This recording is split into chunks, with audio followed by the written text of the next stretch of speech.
Hey guys, welcome to another video. Today we're going to go over the number one mistake I see people making over and over again with their tankless water heaters.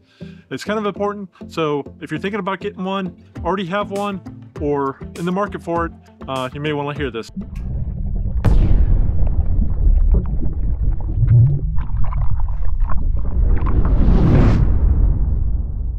Alright, so we're going to go over the mistake that people are making over and over again with their tankless water heaters. And actually there's two mistakes I want to talk about today, but we're going to go over the major one first and we'll throw the little one in at the end. But people are treating their tankless water heaters like it's a water heater with a tank. And this is causing a problem because they're so used to either coming from using a residential water heater or one for an RV. But there's a big difference between the two that you're going to have to understand that will make a huge difference in how you use it. But we'll go inside in a minute and I'll show you exactly what I'm talking about.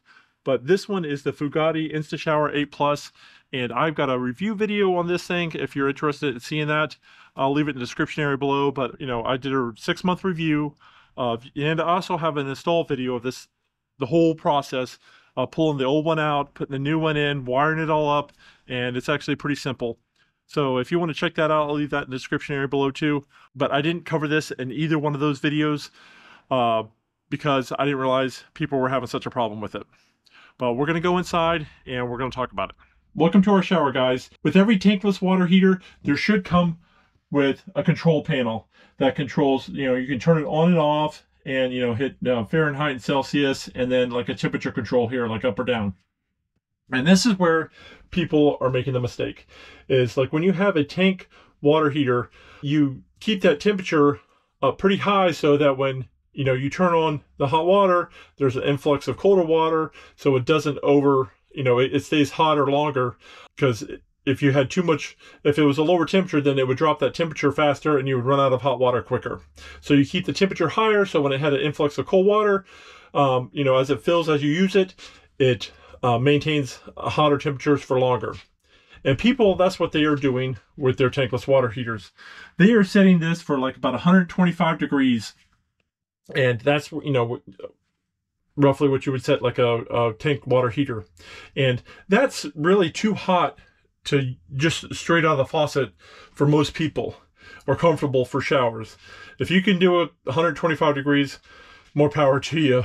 But here is what's going wrong, is they're setting it for 125 degrees, but with these tankless water heaters, they have to have a certain amount of flow.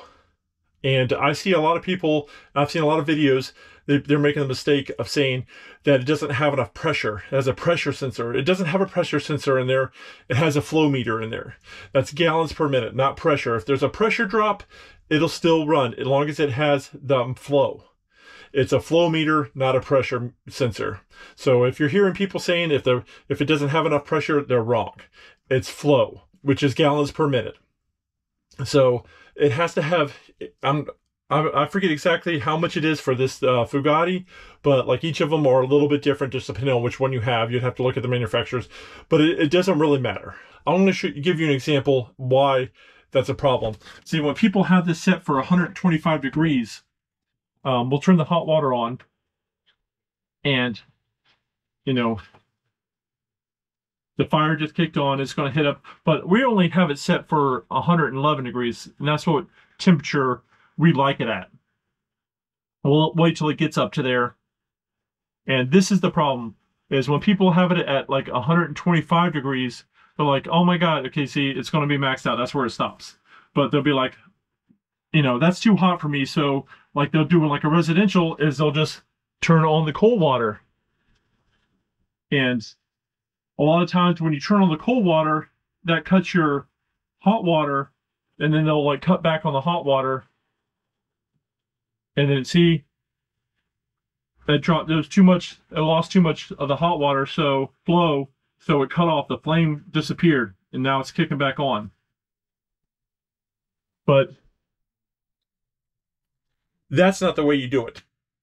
You set the temperature, the hot temperature, for whatever's comfortable for you and your spouse and whoever, partner, or just if it's yourself. set the temperature that's comfortable for everybody, that where you just turn on just the hot water and you'll get plenty of flow. You won't have to turn on the cold to adjust it. It'll automatically stop at the temperature that you like. And it'll be that every single time. At least with this Fugatti. I don't know if other ones fluctuate or not. This one does fluctuate just a little bit. Like I've seen it bump up to like 113 degrees. But usually it comes up to 111 degrees and stays there. Pretty solid. And so that's the one big mistake, is the settings. Is you just set the setting for what's comfortable for when you're taking a shower, washing your hands or whatever, and you want hot water, you just turn on just the hot water. You don't add hot and cold. And like sometimes if it's a little too hot, you can open up the cold just a little bit if you just want some warm water. But like when you're taking a shower, you just leave the hot water on, you get maximum flow, you get, just the temperature that you're looking for, and it solves that problem. We located our control panel right here so that, we can see it when we're in the shower, and we can, know what the temperature is, when the flame kicks on, when it kicks off or anything like that, or if we're getting error codes. We have a propane tank sensor. So we know when it runs out, but it'll throw error code 1 if for some reason we run out of propane, and we can just look at it right there, and it's not in another room or nothing. I know some people have mounted those things in like the kitchen area or whatever. I would honestly recommend you mounting it somewhere while you're taking a shower so you can monitor it. But it's a nice feature to have so you can see the water temperature at all times there.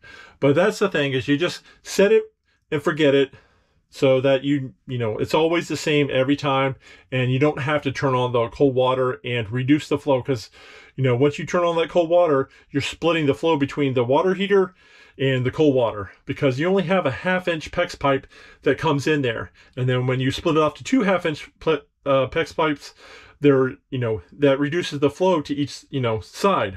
And that's just something you got to think about when you're doing that.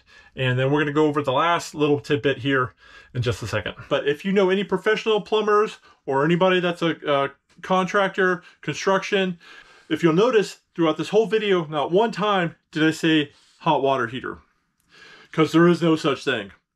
These things are water heaters. And I know it drives them crazy, especially plumbers. Like if you go to Home Depot, you go up and down the aisle where the water heaters are and try to find a hot water heater, you're not going to find one. They're all going to say water heater, whether it's tankless or tanked, electric or gas, they all say water heater, not hot water heater. So I just think it's funny, and I know it gets people going sometimes, but my dad one time, he did construction his whole life, and I would call it hot water heater. I would be like, why do you need to heat hot water? It's a water heater. And that always stuck with me forever. So, now as an adult and stuff. And so I see that and I think of my dad, and it just brings back memories. But they are water heaters, not hot water heaters. Just want to throw that a little bit out there for you. Thanks for coming along. If you enjoyed the channel, got something out of this, hit that subscribe button. We're all about trucks, travel, towing, RV life, full-time RV living. So if you're interested in that kind of stuff, subscribe, follow all of our adventures, and we'll see you guys in the next video. Bye.